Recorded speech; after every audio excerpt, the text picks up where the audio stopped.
Oh my god, let's try something. Okay, Okay, see what happened on TV last night? I always watch.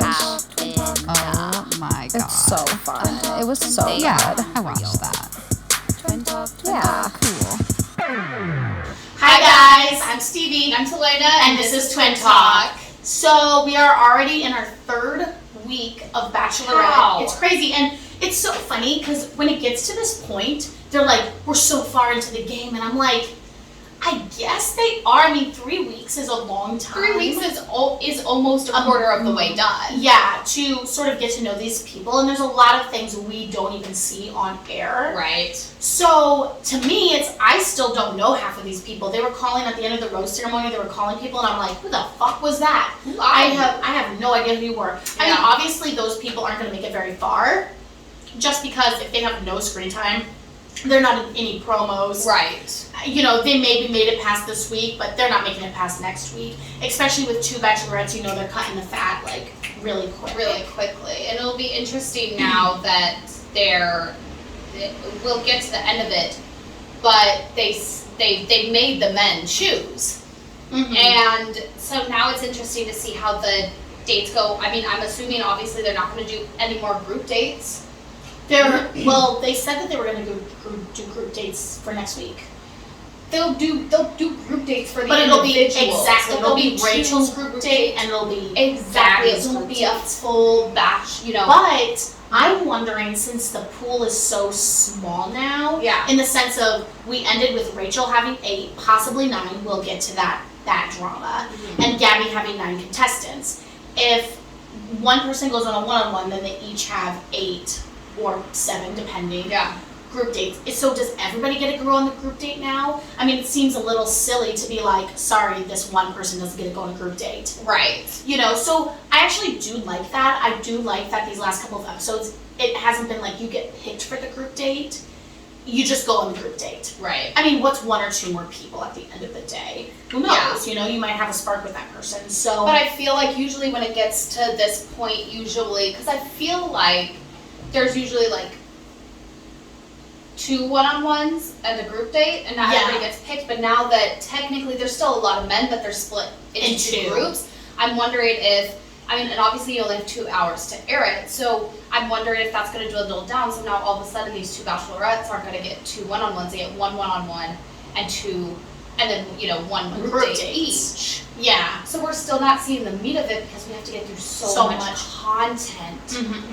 Well, I think at one point I've seen in the previews that they go on a cruise ship. Yeah. And Rachel and Gabby are both there. So I'm wondering if, they do some sort of collabed group date where, it's like, this person's for Rachel, this person's for Gabby, but they're still doing the group date together. And we still do know that in some footage later on, somebody goes to, Clayton's father, fucking Jesse Palmer. Oh. And I can't remember his name for a second. Goes to Jesse Palmer and says, "Hey man, I think I made a mistake. I still have feelings for Rachel," or something like that. Or something. So if they were split up, then I feel like that couldn't happen unless he was getting to know Rachel just a little bit better. more. Yeah. Because you've known her for 2.5 weeks. Yeah. Or I guess technically 3 weeks or 2 weeks, and this was the second. I don't know. This is 3rd week, but you've only known for 2 weeks or something like that. Maybe. I can't. The timeline, man. Yeah, it's wild. But we started off the episode with 21 guys. Mm-hmm.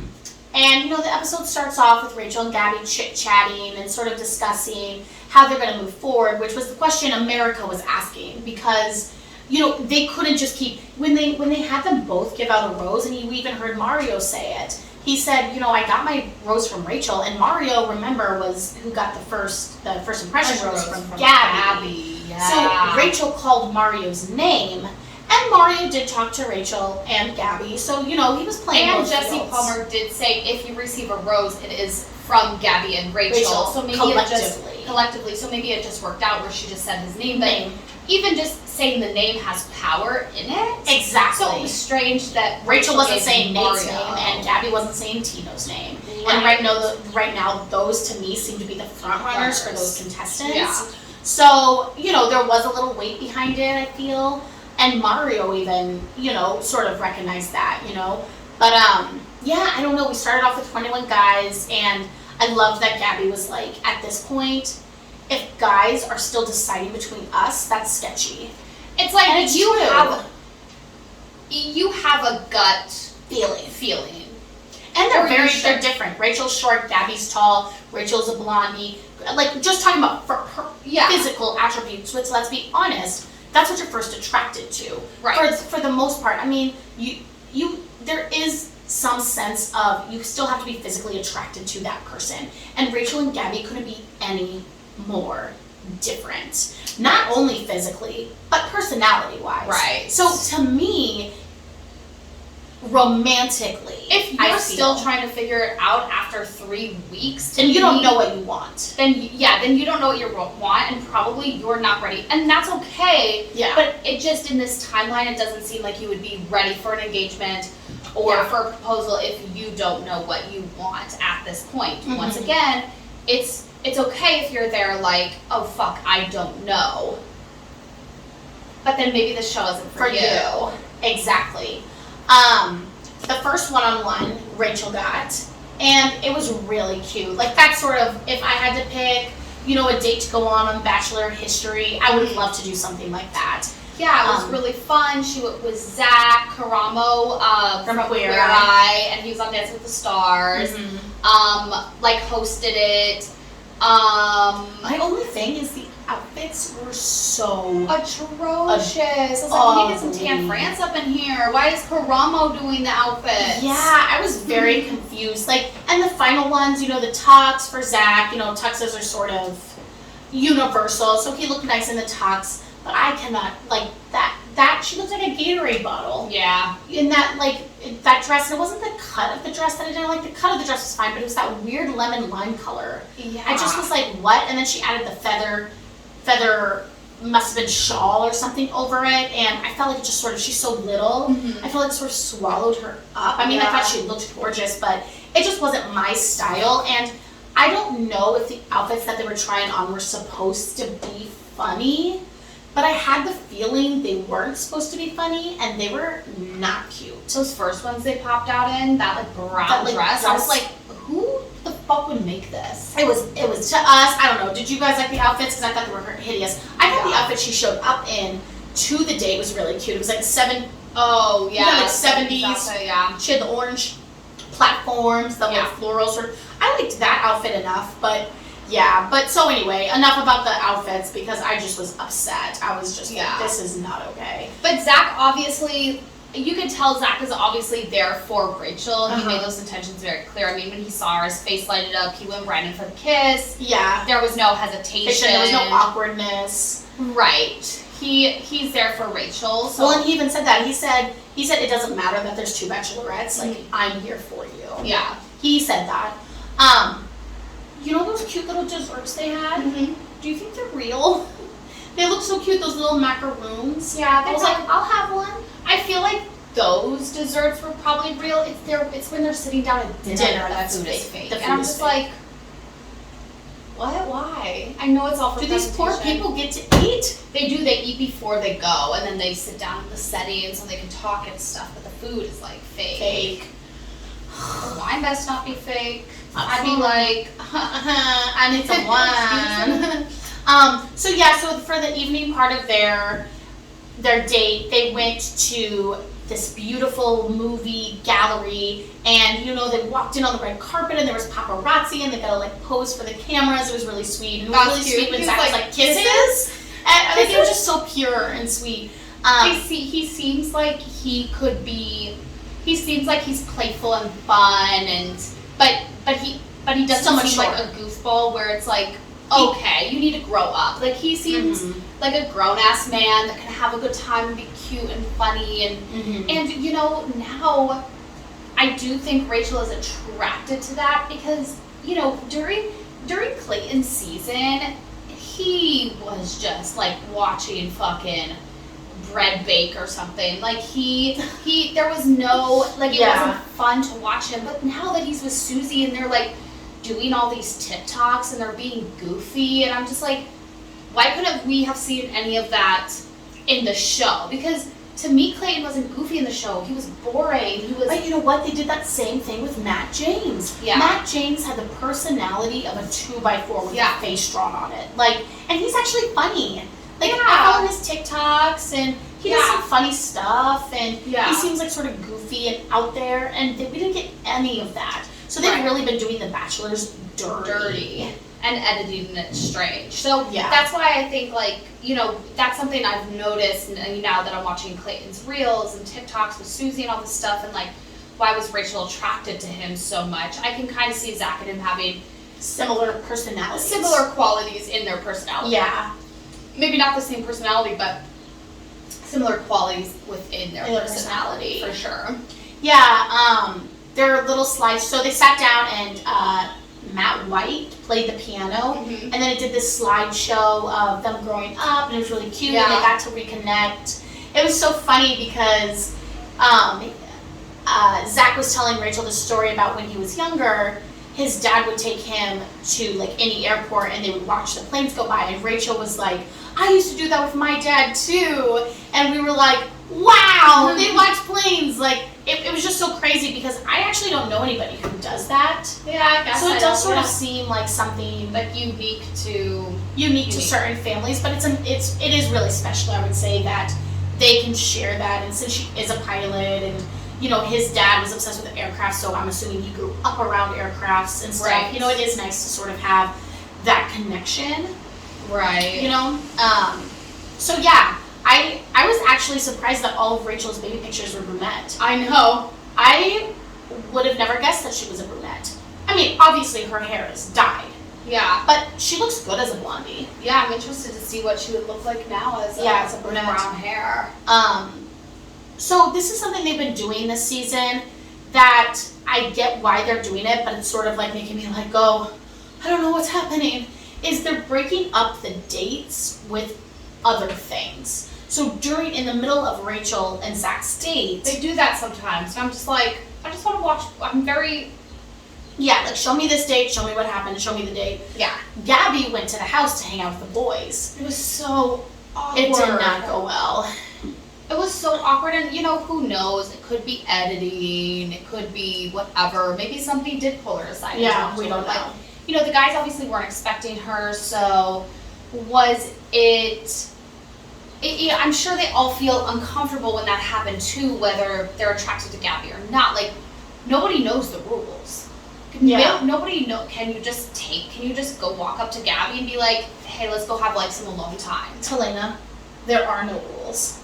There's literally no that's rules. What I'm saying, but sometimes if there's no rules, like, there's no order. Yeah. There's no order. There's nobody saying this is allowed, this isn't allowed, and then like, maybe you shy away, or like I was saying during the show is, you know, these guys are also probably weighing, like, this is still early in the game. Like, at the end of the day, people know how this show works. Yeah. And if you do one thing wrong, you can be edited into a villain. So nobody wants to just go steal Gabby, and then all of a sudden the guys in the house are talking shit, being like, did you, blah, blah, blah, and then all of a sudden they come out against him and they find something to, you know, and then all of a sudden you become a part of the drama, and then your journey doesn't continue. So I'm sure it was hard for the guys when Gabby just shows up to be like, can I, you know, give her a kiss? Can I pull her aside and talk to her? Can I do this? Like, I'm sure, like, they were all just like, I'm happy you're here, but I'm really not happy you're here.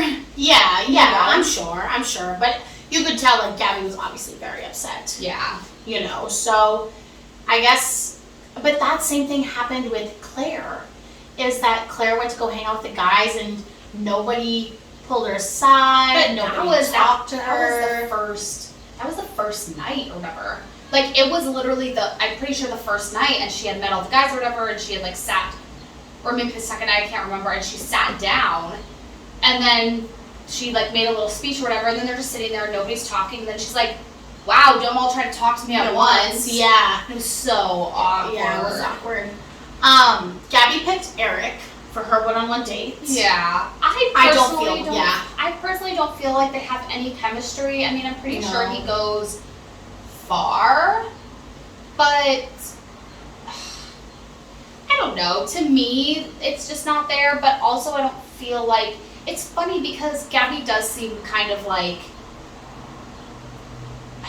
she doesn't feel like a touchy-feely person, but she obviously likes to snuggle, I guess. Like, I don't know, there was multiple times where she climbed up onto Eric's lap or, you know, like, whatever. Yeah. But I don't really think she is a hard one to get a She's a hard one to crack, yeah. Crack. Well, America's grandpa was there. Grandpa John. He was so cute. So cute. I love him. They went to a sound bath, and he must have fallen asleep during the ceremony or something. Yeah, it was so funny. It was so funny. He's just so cute. And then they went bowling. My thing is that we all want to see Grandpa John. We all want to see Grandpa John. But on the very first date, I don't know. It just puts pressure in a weird place, I guess. And you could tell. I mean, Eric took it well, but you could tell he was like, come on. I don't want Grandpa around. Yeah, but I guess at the end of the day, too, we have to remember it is fast-paced, and if she is serious about Eric, then she's going to want to put those feelers out if he can get along with her family right away. Yeah. It's almost a blessing, but a curse. It's almost like, oh, wow, you like me enough to introduce me to your grandpa on our first date? That's saying something. Yeah. But can we have some alone time? They did. They They snuck away during bowling. I really didn't feel any chemistry.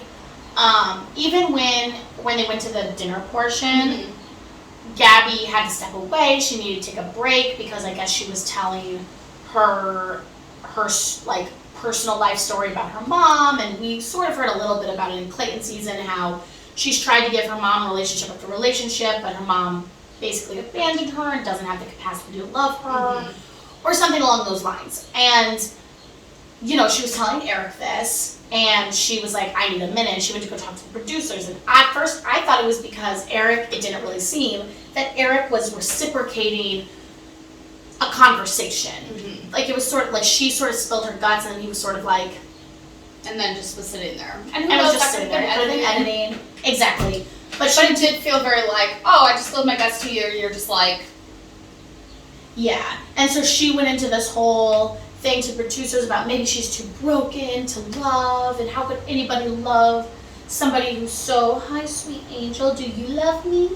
Say we love you, Gabby. Yes, we do. You know, is she too broken to be loved? Is this journey right for her? You know, the whole hoopla that every single bachelor and bachelorette go through, because this is a daunting experience. But in the end, Eric did get the rose. Yeah. We'll see. I mean, I'm pretty sure he goes pretty far. Yeah. He has a lot of footage and previews. Yeah. But I guess we'll see. The group date was a little weird. Not weird in the sense that the people were weird, but I just felt... My thing is like, they were like all characters, but then the photo shoots didn't really bring out, like, if you were gonna do a photo shoot, like there was like the half the guys in Daisy Dukes or whatever, and they had the little fake car and stuff with the car wash. Like, that was probably the closest, but like then Avon's like a pregnant man. And it's like, are you trying to politicize something right now? Or are you just trying to be funny? What was the point of this? And it just freaks me out. Like, fucking Mario Meatball was dressed as a baby, and guys, it freaks me out to see adults in diapers. Well, some adults need to wear diapers, Tilly. Yeah, if they have bladder problems, not for fun, because they identify as a baby. And I know Meatball doesn't do that. I know they made him dress in this, but to me, I would be like, I do not feel comfortable dressing like a baby in a diaper. Yeah, I don't know. There's something weird, really strange about it. And then they had like Avon give birth, and Mario was the baby that came out. But it was just, there's no context to it. Like, what was the point? Like, I liked when they did, it was a couple seasons ago, I don't know who it was with, but they had the boys put the, you know, that electric shock thing on their stomachs to see what it felt like to give birth. Felt like to give birth and have contractions. And like, I liked that. I thought that was funny. But having them dress up as babies and pregnant men, it was for literally no reason. Like, there was no context behind it. It was fucking weird. And then not only that, but then they had certain men dress as just in suits and then propose to Gabby and Rachel. And it's like, okay, either have all the men dress up in like really nice suits. And that's the challenge. And that's they the challenge, have they have to propose. Or have them do a cool, like they've done this before where they've done photo shoots and that photo gets to be on the cover of like a magazine, like it's some sort of collaboration and they're in beautiful waterfalls and then they're swimsuits or they're in nightwear or something. Like, I liked the Adam and Eve idea, but it had no correlation to Avon pretending to have Meatball as a baby. Like, there was just no... It was just random, weird outfits, and I wasn't the biggest fan of that. Yeah, I was not into it. I was not into it at all. So that was a little weird, but the after party was cute. The after party was cute. They went to SoFi Stadium with Rams play, and Avon spent some time with Rachel. They had a nice little moment. Yeah, and he like got her champagne, and they played some football, made out at the fucking touchdown line or whatever. Yeah. Tino got his little special moment. You know, I feel like we all know that Rachel has a good relationship with Tino. So I feel like we're gonna see these little snippets of Tino, you know, like a kiss here or something there. And then all of a sudden he's gonna be in the end and we're gonna be like, we saw nothing from Tino, how is he here? And then he's gonna win, you know, but they're not gonna give Tino a bad edit, I feel. I just feel like there's always one or two people that they are like, Tino. I just don't feel like Tino can get a bad edit. He just seems like a solid guy. Well, it's like in The Bachelor, they hired the wifeys. Mm-hmm. Rachel was a wifey. Yeah. You know, Gabby was the funny one. She just ended up being in the you know, runner up. Tino is the wifey of this season for Rachel, at least. Yeah. Nate is the wifey for this Gabby. season for Gabby. Right. They're not going to get bad edits. They're only going to get good edits. Yeah. They've established that from the beginning. From the beginning, like those two people are good, and I wouldn't be surprised if those were the last two people standing. Right. Like, I would not be surprised at all. Mm-hmm. But then things took a turn for the worst. Gabby, 3 times in a row, got like dumped by Tyler, Hayden, and Jacob. And here's the thing: is Tyler went about it the right way. Mm-hmm. Tyler was very sweet. He was kind. He knew that it was going to maybe hurt Gabby, but he was kind about it. He was nice. He was kind about it. Fucking Hayden and who was Jacob. it? And Jacob. They were brutal. They had no tact. No tact. How they did it, and this is what's hard, is, you know, the girls were like, we need the guys to take initiative.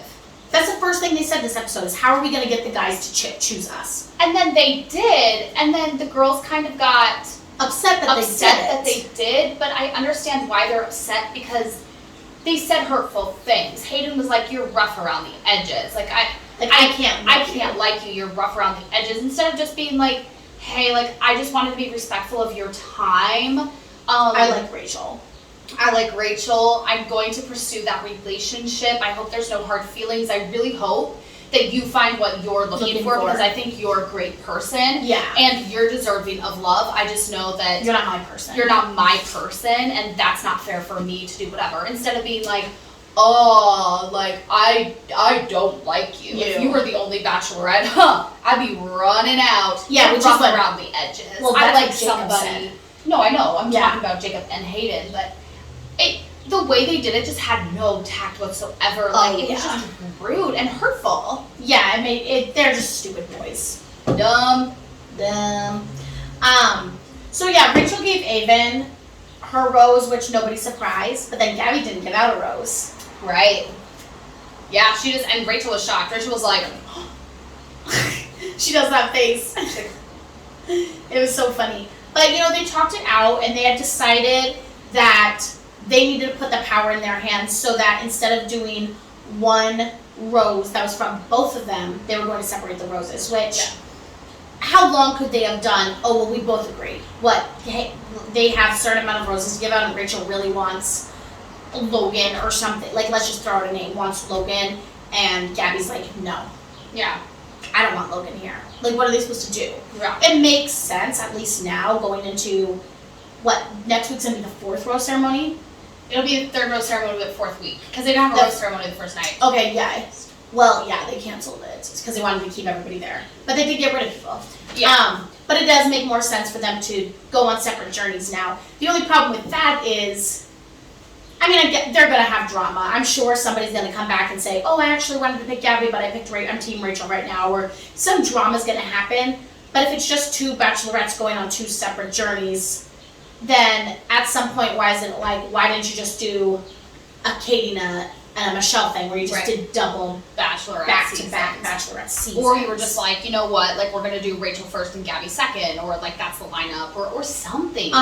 So you know what, we'll see, we'll confirm and come back to you guys at the very end of the season and see, you know, what the pros and what the cons were of doing 2 people together. I mean, I love Gabby and Rachel's relationship, and I definitely think that now that Jesse Palmer is the host, and you know, you don't have that girl connection that you can talk to like Tayshia or Caitlyn, that it is important that they have each other and they have somebody they can lean on.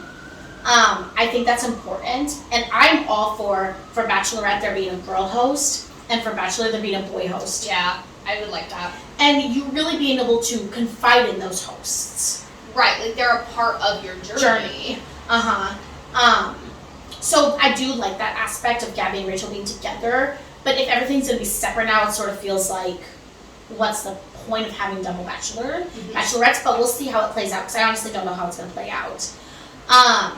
So yeah, Gabby didn't even give a rose. Yeah. So when they went to the rose ceremony, they canceled the cocktail party. They were like, we know what we want, whatever.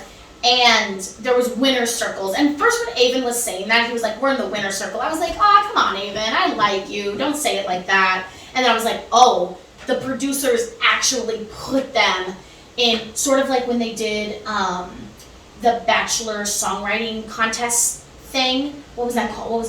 Listen to Your Heart. Listen to Your Heart. And if you got a rose, you would go into the back room, and then people would file into the back room. It was sort of savage. It was like, oh, you know, you're here, whatever. But so there was winner circles, and it got messy. Kitty, gotta be good. Yeah, It got messy. I felt so bad. It got messy because I felt so bad for Rachel, because poor girl. She was living on cloud 9. Gabby was the one getting dumped. Yeah. And she's just like, la-di-da-di-da, everything's going so well. Yeah. And then the tables turned. And then the tables turned, and Gabby didn't get any declines from her roses. Yeah. But Rachel got denied 3 times in a row. She got denied by Tremaine, Alec, and Meatball. Mm-hmm. And Tremaine and Alec, we haven't seen anything from. They went home because what happened, and this was the twist because we didn't know what was going to happen, is if you declined the rose, that rose got taken out. So that rose just didn't exist anymore. So it sort of messed up the other people who maybe Rachel was like, well, I might have had somebody, but I'm going to pick this person instead. But if Tremaine says no, then I'll pick, I don't know who the other people were. Right. So well, I don't think they thought anybody would say, like... Yeah, nobody knew the rules. And they didn't announce the rules until after Tremaine, who was the first one who denied the rose, and then Jesse came out and said, you know, this rose is off the table now, so if you don't get picked by Gabby, you're going home. And guess what? All the people who got declined, who declined Rachel's rose, Gabby did not pick. Right. So they all went home, except drama. It looks like Meatball might be coming back. He definitely comes back because he has footage in the next episode. Yeah. So, excuse me. He came back and he was like, I made a mistake. Right when I said no, I knew I made a mistake. And like, I don't know. Is it honest? Is it just a little grasp so he can go to Paris and try it out for one more week? Like, Meatball's not your person, but I guess it does make sense to have him back. Then that way it's at 9 and 8. Yeah. Or sorry, 9 and 9 instead of 9 and 8. So we'll see. I mean, I think Rachel's going to tell Big Ball that he can come back. But I don't think he's gonna make it past Paris, which Paris is next week, guys. So we're leaving the Bachelorette mansion and we are heading to Paris. Yeah, maybe we should wear like berets for our episode next week. Yeah, do we have it? Yeah, let's do it. So yeah, I mean, this was definitely a drama-filled week. A lot of new rules thrown at us. I'm assuming they're gonna keep the rose ceremonies like this now, where there's 2 separate ones. But I don't think anybody's gonna decline unless there is some sort of plot twist where there's like one person who is like, I picked Team Rachel, but I really think I'm Team Gabby or something. Watch Hayden pull that bullshit. Oh, I could see Hayden pulling some bullshit. Yeah. So we'll see, because Hayden does have footage of him crying. So we'll see what happens, but I'm excited. Let us know how you felt about this episode. What are your thoughts on sort of these new rules? And we cannot wait to see you next week. Bye, guys. Bye. Twin Talk. Yeah.